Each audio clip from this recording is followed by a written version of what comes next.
हाँ जी दोस्तों, तो आज हम देखने वाले हैं यहाँ पे top 5 difficult adjustment for admission and retirement के लिए।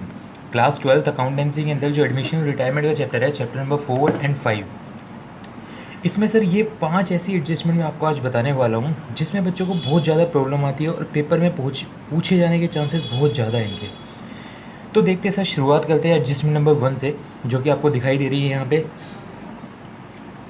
बैलेंस शीट लिखी हुई है सर यहाँ पर आपके सामने। बैलेंस शीट में स्टॉक लिखा हुआ है 8,000 रुपीज़ और एडजस्टमेंट क्या है हमारे यहाँ पे, stock is under valued bye 20%। तो सर मैं आपको यहाँ पे पहले ही क्लियर कर दूँ, जो बच्चे गलती करते हैं यहाँ पे बच्चे समझते हैं कि जो स्टॉक है आपको 20% से कम करना है, मतलब 8,000 का 20% निकालो 1,600 रुपये और इसमें से घटा दो। सर यहाँ पे इसका मतलब बिल्कुल भी ये नहीं है, यहाँ पे इसका मीनिंग कुछ और ही है सर। अंडर वैल्यूड का आपको पहले मतलब समझ में आना ज़रूरी है। तो अंडर वैल्यूड का मतलब सर होता है गलती से कम, गलती से कम। मुझे पता है मेरी हिंदी में राइटिंग बिल्कुल भी अच्छी नहीं है, वैसे है तो खैर इंग्लिश में भी अच्छी नहीं।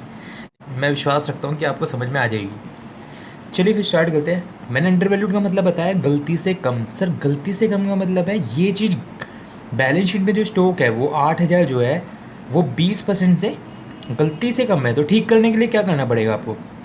ऑब्वियसली बात है सर, इंक्रीज़ करना पड़ेगा। इंक्रीज़ तो करना पड़ेगा, मतलब 8,000 का 20% निकाल देंगे सर? नहीं सर, नहीं सर, काफ़ी यूनिक क्वेश्चन है, समझिए ज़रा ध्यान से। बैलेंस शीट में जो स्टॉक होना चाहिए वो होना चाहिए 100%, लेकिन यहाँ पे बताया गया जो स्टॉक है वो है 20% से कम। मतलब बैलेंस शीट में जो स्टॉक है 8,000, ये 20% से कम है, मतलब 100% नहीं है, ये 80% है, 20% कम। तो सर आपको जो वैल्यू चाहिए होती है बैलेंस शीट के स्टॉक की, वो कितनी चाहिए होती है? एग्जैक्ट 100%। तो सर पहले एक बार हम 100% कैलकुलेट तो कर लें। तो सर सीधी सीधी बात, जब 8,000 80% है, आपको कितना निकालना है? 100%। तो x मान लेते हैं सर, इसे क्रॉस मल्टीप्लाई करके सर आपके सामने आंसर आ जाएगा 80x इक्वल्स टू 8,000 मल्टीप्लाई 100। ये 80 इधर आके डिवाइड हो जाएगा, मतलब 8,000 मल्टीप्लाई 100 डिवाइडेड बाई 80। 0 से 0 कैंसिल, 8 से 8 कैंसिल, 100 मल्टीप्लाई 100 इक्वल्स टू 10,000। मतलब बैलेंस शीट में जो स्टॉक होना चाहिए वो कितना होना चाहिए सर? 10,000 होना चाहिए, जबकि आपने दिखा कितना रखा है? 8,000 रुपये। तो अल्टीमेटली आपको 8,000 से वैल्यू 10,000 पे पहुँचानी है, मतलब आपको स्टॉक की वैल्यू जो है इंक्रीज़ करनी है। ठीक है ना सर? कितने रुपये से इंक्रीज़ करनी है यहाँ पे? 2,000 रुपये से इंक्रीज़ करनी है। तो सर आपको 2,000 रुपये का इफेक्ट दिखाना है बस इस क्वेश्चन में। तो सर देखिए 2,000 का इफेक्ट कहाँ जाएगा? ऑब्वियसली बात है सर, एक रिवैल्यूएशन में जाएगा और दूसरा इफेक्ट जाएगा हमारा बैलेंस शीट में। कैसे सर? आपने अभी बताया सर 8,000 की वैल्यू 10,000 में बढ़ा देनी है आपको। 2,000 रुपये से बढ़ाओगे तो आपको फ़ायदा या नुकसान? ऑब्वियसली बात है सर, फ़ायदा। तो रिवैल्यूएशन में इनकम वाली साइड पे स्टॉक के नाम से 2,000 रुपये का फ़ायदा आ जाएगा। और दूसरी बात, बैलेंस शीट में अब जो स्टॉक है वो 8,000 शो नहीं हो रहा होगा सर, 2,000 से इंक्रीज़ हो गया होगा। तो बैलेंस शीट में स्टॉक कितना शो हो रहा होगा? 10,000 रुपीज़। डन, ये था हमारा आंसर। होपफुली आपको समझ में आया होगा। तो चलिए सर बढ़ते हैं हम अपनी एडजस्टमेंट नंबर 2 की तरफ, जिसमें सर आपको दिखाई दे रहा है बैलेंस शीट में स्टॉक लिखा हुआ है 44,000 रुपीज़ और एडजस्टमेंट हमारे सामने ये है, stock is over valued by 10%। पिछले वाले क्वेश्चन में था अंडर वैल्यूड, लेकिन इस क्वेश्चन में क्या है? Over valued. और यहाँ पे भी सर मीनिंग आपको वही लिखना है, क्या? गलती से। उस वाले केस में तो कम था, यहाँ पे गलती से ओवर है, यानी गलती से ज़्यादा है। तो सर आपको इस चीज़ को ठीक करने के लिए क्या करना पड़ेगा? स्टॉक को गिराना पड़ेगा, मतलब स्टॉक को डिक्रीज़ करना पड़ेगा। तो सर पहले हम समझ तो ले, जो 44,000 बैलेंस शीट में लिखा हुआ है वो 100% की जगह कितना परसेंट है? बताया सर, क्वेश्चन में बोला गया है स्टॉक इज़ ओवर वैल्यूड है, मतलब 10% से ज़्यादा है। मतलब बैलेंस शीट में स्टॉक 100% नहीं है, बैलेंस शीट में जो स्टॉक है वो 10% से ज़्यादा है, यानी कि 110% है। तो हमें पहले 100% की वैल्यू निकालनी पड़ेगी वर्किंग नोट के अंदर। तो वैल्यू ऑफ स्टॉक निकाल लेते सर हम पहले, जो कि कुछ इस प्रकार से निकलने वाला है कि सर 44,000 अगर 110% है तो 100% कितना होगा? x मान के क्रॉस मल्टीप्लाई कर दिया सर आपने यहाँ पे। 44,000 multiply 100 equals to 110x। x को यहीं रहने देते हैं सर, 110 डिवाइड में चल जाएगा, मल्टीप्लाई 100 डिवाइडेड बाई 110, 0 से 0 कैंसिल, 11 से 4400 मल्टीप्लाई 100। तो x की वैल्यू कितनी आ गई सर यहाँ पे? 40,000 रुपीज़। मतलब हमारा जो बैलेंस शीट में स्टॉक होना चाहिए वो बैलेंस शीट में स्टॉक कितना होना चाहिए सर हमारा? सर बिल्कुल सही, 40,000 होना चाहिए। लेकिन सर बैलेंस शीट में स्टॉक दिखा कितना रखा है इन्होंने क्वेश्चन में? 44,000। मतलब आपको 4,000 रुपये से वैल्यू डाउन कर रही है, डिक्रीज़ करनी है। तो आपको फ़ायदा है नुकसान? सर बिल्कुल सही सोच रहे हैं, आपको नुकसान होगा 4,000 रुपये का नुकसान, क्योंकि सर आप 4,000 रुपये से आपको वैल्यू को क्या करना है? डिक्रीज़। और सर हमें पहले ही पता है हमारे सारे फ़ायदे और सारे नुकसान कौन से अकाउंट में आते हैं? रिवैल्यूएशन अकाउंट में। तो नुकसान सर डेबिट साइड पे आता है 4,000 रुपये का, टू स्टॉक के नाम से 4,000 रुपये का नुकसान। और इसका दूसरा फिर सर बैलेंस शीट में स्टॉक पहले 44,000 था, अब आपको -4,000 कर देना है, तभी तो सर 40 दिखाई देगा यहाँ पे। और बिल्कुल सही बात है सर, हमारा पॉइंट क्लियर हो रहा है, स्टॉक आपका 40 आना चाहिए। चलिए सर बढ़ते हैं हम अपनी एडजस्टमेंट नंबर 3 की तरफ, जिसमें सर बैलेंस शीट में आपको डेटर्स दे रखे हैं 50,000 रुपीज़ के, और एडजस्टमेंट आपके पास क्या गिवन है? A debtor whose due of ₹10,000 were written off as bad डेप्ट। सर बहुत बढ़िया एडजस्टमेंट है, जरा ध्यान से समझिएगा। सर ऐसा था, एक डेटर थे जिनसे आपको 10,000 रुपये लेने थे, वर रिटर्न ऑफ एज बैड डेप्ट। आप पिछले साल उसे अपना पूरी तरीके से बैड डेप्ट मान चुके थे, मतलब आप अपना नुकसान मान चुके थे कि ये बंदे आपको पैसा देंगे ही नहीं, ठीक है। लेकिन आज की डेट में इस साल के अंदर, इस साल में हुआ क्या, उस बंदे ने आपको 8,000 रुपये पे कर दिए इन फुल सेटलमेंट।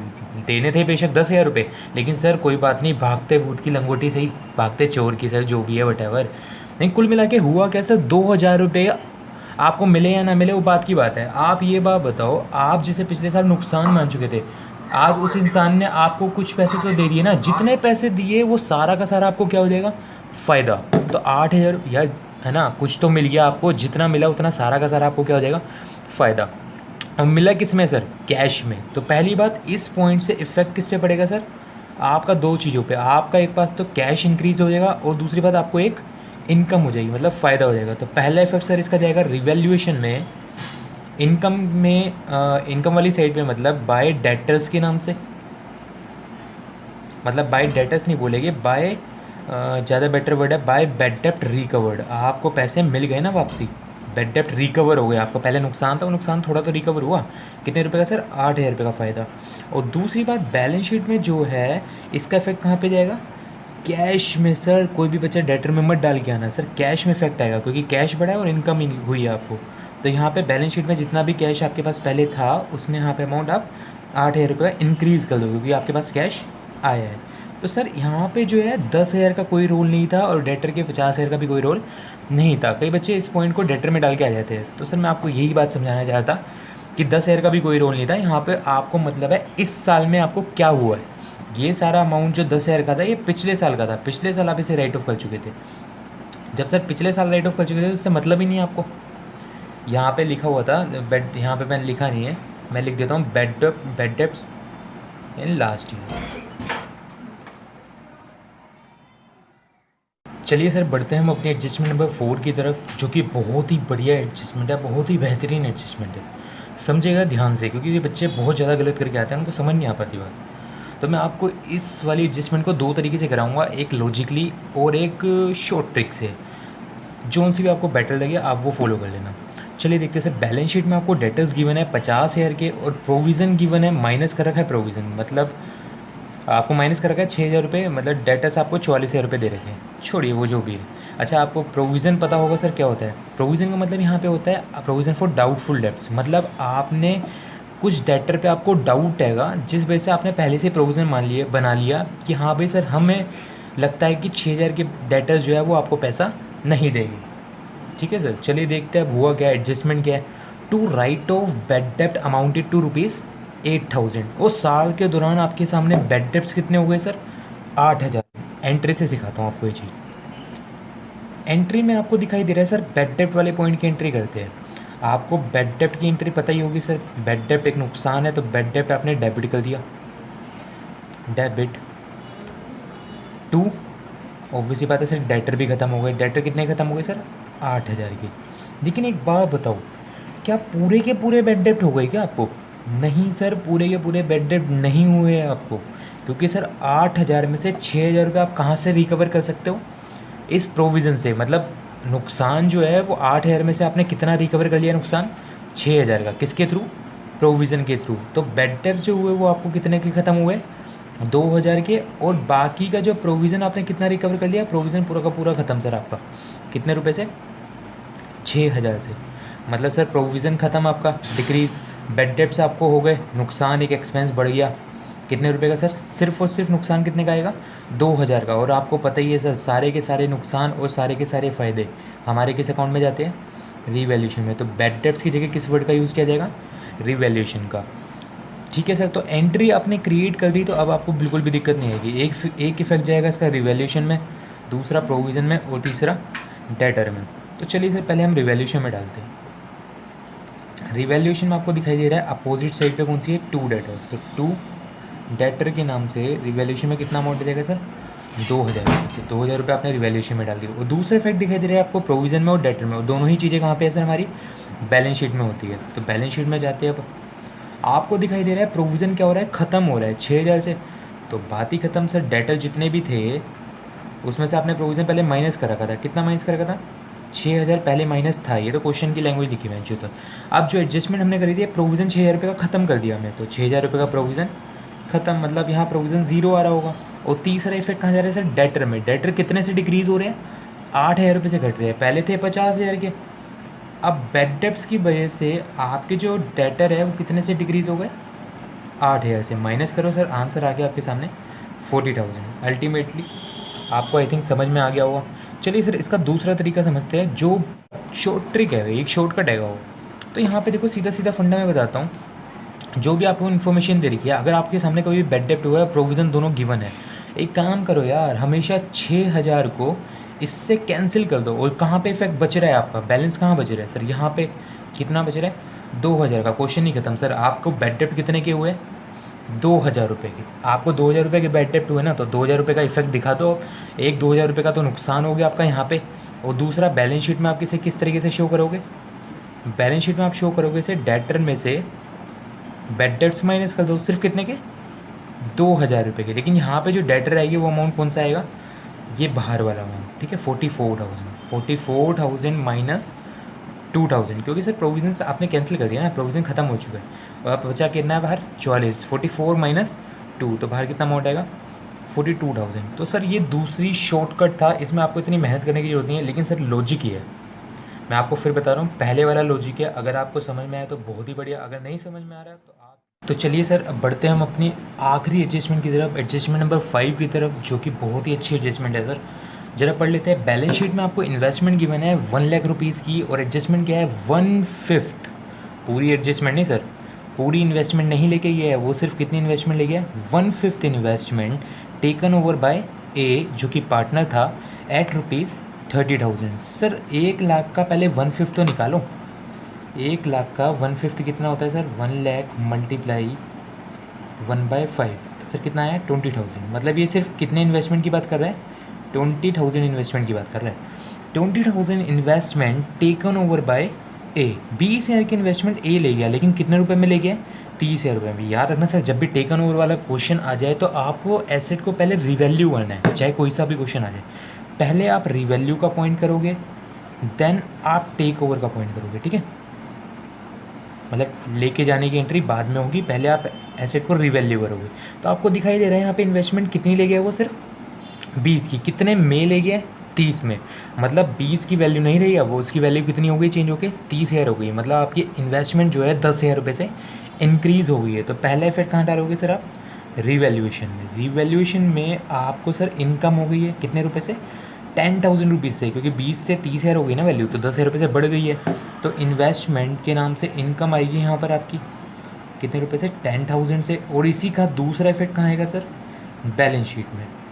कितने रुपये से सर? इन्वेस्टमेंट पहले बैलेंस शीट में शो कितनी हो रही थी? 1 लाख रुपीज़। आपने जो इन्वेस्टमेंट इंक्रीज़ करी है वैल्यू, चाहे 20 की करी हो, इंक्रीज़ कितनी हुई है? इंक्रीज़ तो सिर्फ 10 से हुई है ना सर। तो आपको सिर्फ यहाँ पे इंक्रीज़ भी कितना करना है? सिर्फ 10,000। मतलब बैलेंस शीट में जो इन्वेस्टमेंट है वो कितनी शो हो रही होगी? 1,10,000 रुपीज़। डन। उसके बाद आपने रिवैल्यू वाला पॉइंट कर दिया, अब टेक ओवर वाले पॉइंट की बात करते हैं। सर ये इन्वेस्टमेंट जो है 30,000 की इन्वेस्टमेंट, वो कौन ले गया है? ए ले गया है, टेकन ओवर बाय ए। तो ए से सर आप पैसे नहीं लोगे क्या? बिल्कुल सर पैसे तो लोगे, लेकिन सर हमारे यहाँ पे एक रूल होता है, कभी भी कुछ पार्टनर से आपको लेना होता है या पार्टनर को देना होता है तो उसका इफेक्ट आप कैपिटल में डालते हो। मतलब इस वाले केस में क्या है, आपको पार्टनर से पैसे लेने हैं, तो आप पैसे नहीं लोगे उससे, आप उसकी कैपिटल डिक्रीज़ कर दोगे। तो इस क्वेश्चन में आपको उसकी कैपिटल को डिक्रीज़ कर देना है, माइनस कर देंगे हम उसकी कैपिटल, तो कैपिटल घटती है तो डेबिट। तो मैं एंट्री से बता देता हूँ आपको, उसकी कैपिटल क्या हो जाएगी, डेबिट। और दूसरी बात, आपकी इन्वेस्टमेंट बैलेंस शीट में से ख़त्म, क्योंकि बैलेंस शीट अब फर्म की नहीं रही, वो पार्टनर के पास चली गई है। तो बैलेंस शीट की फर्म में कोई एंट्री, इन्वेस्टमेंट ख़त्म हो जाएगी। कितने रुपए से, सिर्फ और सिर्फ 30,000 से, क्योंकि इन्वेस्टमेंट वो लोग ले कितने की है, 30,000 की, ठीक है ना। 30,000 की इन्वेस्टमेंट आपकी ख़त्म। अब इसका इफेक्ट देखो कहाँ जाएगा, बैलेंस शीट में से आपके 30,000 रुपये माइनस, टेकन ओवर बाय ए, मतलब बैलेंस शीट में आपकी इन्वेस्टमेंट कितनी शो हो रही होगी, सिर्फ 80,000। इसका दूसरा इफेक्ट कहाँ जाएगा सर, आपका पार्टनर की कैपिटल में। आपने इन्वेस्टमेंट में तो डाल दिया, आप कैपिटल में डालना है, तो पार्टनर की कैपिटल में जाएगा। मान लो 2 पार्टनर थे हमारे, ए और बी, तो कैपिटल में सर कौन सी साइड पे जाएगा, टू इन्वेस्टमेंट के नाम से, क्योंकि इसकी कैपिटल डिक्रीज़ करनी है और कैपिटल डिक्रीज़ होती है तो डेबिट। तो टू इन्वेस्टमेंट के नाम से सिर्फ ए की कैपिटल में कितनी जाएगी, 30,000 रुपीज़। डन सर, बहुत ही बढ़िया एडजस्टमेंट है, पेपर में कभी कभार आ जाती है एडजस्टमेंट। हाँ, कभी कभार क्या, कई बार ही आ जाती है सर, बहुत बढ़िया एडजस्टमेंट है। बच्चे इसमें बहुत ज़्यादा दिक्कत होती है बच्चों को। आई थिंक आपको सारी एडजस्टमेंट अच्छे से समझ में आई होगी। अगर आपको वीडियो अच्छी लगी तो प्लीज़ इस वीडियो को लाइक ज़रूर कर दीजिएगा, लाइक के साथ साथ शेयर भी कर देना। आप शेयर कर रहे हो तो यार चैनल को सब्सक्राइब तो करते जाओ, तो चैनल को सब्सक्राइब करते हुए जाना, क्योंकि आगे भी मैं आपके सामने ऐसी ही एडजस्टमेंट की वीडियोस लाने वाला हूँ। एक और इसका पार्ट 2 बनाएंगे या पार्ट 3, जो भी है, जैसे भी आपकी डिमांड रहेगी, तो उस हिसाब से हम फॉलो करेंगे बातों को। तो चलिए फिर चलते हैं, आज के लिए बस इतना ही, मिलते हैं फिर नेक्स्ट क्लास में। Okay bye, good night.